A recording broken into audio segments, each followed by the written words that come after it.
Okay, sir.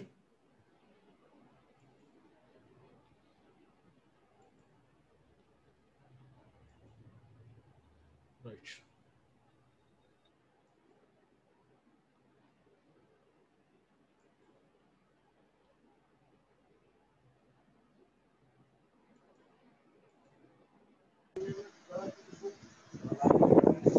Okay, safety rules గురించి చెప్పుకున్నాం. Total 6 ఉంటాయి. 5 safe handling and safe storage of the cylinder, safe handling of the cylinders, safe uses of the cylinders, safe transportation. దీని గురించి already discuss అయింది. Now safe identification. ఏ రకంగా particular compressed gas సిలిండర్స్ని గుర్తిస్తాం? How will we identify those cylinders? First point, the content of all compressed cylinders, the content of the all compressed cylinders must be clearly identified on the cylinder. అంటే ఆ particular content రాయాలి క్లియర్గా. అది oxygen సిలిండరా, ఎస్లిన్ సిలిండరా, organ సిలిండరా అన్నది క్లియర్గా content అనేది దాని మీద రాయాలి అని అంటున్నాడు. Second point, the identification should be stencilled or stamped on the cylinder or contained అన్న లేబుల్. దాని లేబుల్ ద్వారా అంటించినా పర్వాలేదు, స్టెన్సిల్స్ చేసినా కూడా పర్వాలేదు, స్టాంప్ చేసినా కూడా పర్వాలేదు. Third point, do not accept any cylinder that does not have its contents identified by name. Empty cylinders మీద నేమ్స్ లేని ఏ సిలిండర్ మీరు ఎట్టి పరిస్థితుల్లో యాక్సెప్ట్ చేయకూడదు. కంపల్సరిగా కొత్త సిలిండర్స్ పర్చేస్ చేస్తున్నా దాని మీద కంటెంట్ ఉండాలి, ముద్రించి ఉండాలన్నమాట. The colour of the cylinder does not indicate the content of the cylinder. That all green cylinders, all green colors are not oxygen. All yellow colors are yellow color cylinders are not ethylene. ఒక్కొక్క కంట్రీలో ఒక్కొక్క colour code ఉంటుంది. The colour is not a content. కంపల్సరీగా content అన్నది information రాయాలి. దేని ద్వారా? Stencils ద్వారా రాయాలి. ఇందాక చెప్పాను. ఓకేనా? Right. 1 2 3 4 right. Labels on caps should not be used to identify the contents as the caps are interchangeable. ఆ పర్టికులర్ వాల్ క్యాప్ మీద ఆ లేబుల్స్ అంటించకూడదు, ఎందుకంటే ఒక క్యాప్ ఇంకొక దానికి సూట్ అవుతుంది. కంపల్సరీగా బాడీ మీద రాయాలి కంటెంట్ అని అంటున్నాడు. Post consequent signs in areas where the flammable compressed gases are storaged. This sign should be identify this substance and appropriate precautions. What is the meaning of post constituent signs? అంటే మెరుస్తున్న అక్షరాలు. It should be visible in night side also. మెరుస్తున్న అక్షరాలు. ఇప్పుడు మన తలకి radium stickers ఉంటుంది కదా, ఆ రేడియం స్టిక్కర్స్ సంబంధించిన ఐటమ్స్ తోటి రాయాలి. చీకట్లో ఉన్న కనబడేటట్టు ఉండాలి. Especially flammable compressed gases storage ఉండే ఏరియా దగ్గర. దీనికి ఒక example, hydrogen flammable gas, no smoking, no open flames. అలాంటి స్టిక్కర్ ఒకటి అంటించమంటున్నాడు. పోస్ట్ కన్సిక్వెంట్ సైన్సెస్ మెరుస్తున్న అక్షరాలతో రాయమంటున్నాడు. ఓకే. తర్వాత సేఫ్ స్టోరేజ్. ముందేంటి? సేఫ్ ఐడెంటిఫికేషన్ అయింది. అందులో 5 6 చెప్పాను. ఆ పాయింట్స్ జనరేట్ చేయండి. రీమార్క్స్ అడిగితే దానికి రిలేటెడ్ రాయండి. సేఫ్ స్టోరేజ్ ఏ రకంగా నిల్వ ఉంచాలి? Cylinders must have a clearly visible identify markings. ప్రతి సిలిండర్ మీద కంటెంట్ ఉండాలి. ఏదర్ ఆక్సిజన్ అయితే ఆక్సిజన్, ఎస్లిన్ అయితే ఎస్లిన్, ఆ రకంగా. Store the compressed gas cylinders with the protection of caps in place.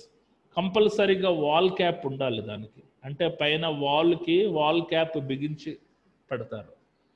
తర్వాత third point, secure the cylinder in upright position with the help of the brackets. Chains or straps around the 1/3 of the cylinder. దాన్ని ఆ బ్రాకెట్స్లో ఇలాగ స్ట్రైట్గా నిలబెట్టి 1/3 పోర్షన్కి ఒక chain strap వేసేసామనుకోండి, అది పడిపోకుండా ఉంటుంది. స్ట్రైట్గా నిలబెట్టాలి ఆ పర్టికులర్ స్టాండ్లో. తర్వాత పాయింట్, ఎస్లిన్ must never be tipped on its side by any time. అంటే దాన్ని ఇలాగా రోల్ చేయడం, లాగడం లాంటిది చేయకూడదు. ఎస్టిలిన్ సిలిండర్, ఎందుకంటే ప్రమాదకరం అది. It's a flammable gas. Storage area should be dry or well drained, the resistance and well ventilated. జనరల్గా గ్యాస్ స్టోరేజ్ ఏరియా మన సిమెంట్ స్ట్రక్చర్డ్ బిల్డింగ్స్తో కన్స్ట్రక్షన్ చేయాలి. ఆ పర్టికులర్ ఏరియా అంతా వెల్ వెంటిలేషన్ అయి ఉండాలి. ఒక ఎగ్జాస్ట్ ఫ్యాన్ ప్రొవైడ్ చేయాలి. పొరపాటున గ్యాసెస్ ఏమైనా లీక్ అవుతున్నా ఆ వెంటిలేషన్ ద్వారా బయటకు వెళ్ళిపోతుంది. అర్థమైంది కదా? Storage area should be dry, well drained. ఏదైనా గ్యాస్ వస్తే లీక్ అయ్యేటట్టు ఉండాలి. ఫైర్ రెసిస్టెన్స్, అగ్ని కూడా దాన్ని కాల్చలేని విధంగా ఉండాలి. And well ventilated. తర్వాత do not expose the gas cylinders to the salt or corrosives, because gas cylinders bodies are manufactured by hardened steel.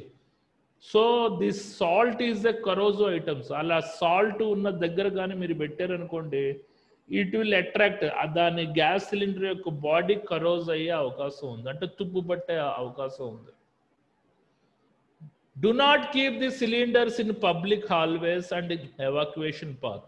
ఈ గ్యాస్ సిలిండర్ స్టోరేజ్ ఏరియా నడుస్తున్న మార్గాల్లో పెట్టకూడదు. ఎమర్జెన్సీ ఎవాక్యువేషన్ పాత్ అంటే పారిపోయే మార్గాల్లో పెట్టకూడదు, ఎందుకంటే వాటిని తన్నుకొని పడిపోతారు.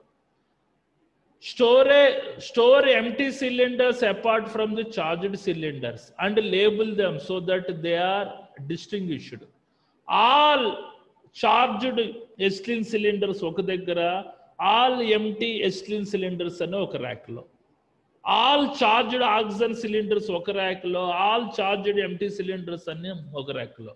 క్లియర్గా లేబుల్ పెట్టాలి.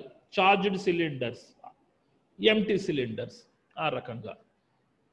ఈ పాయింట్ వదిలేసేయండి, ఇది పర్వాలేదు. ఇంకా మొత్తం ఎన్ని ఉన్నాయి టోటల్? 1 2 3 4 5 6 7 8, చాలు.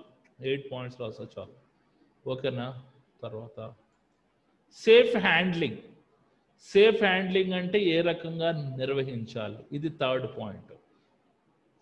Don't handle or use the gas cylinder unless have been properly trained.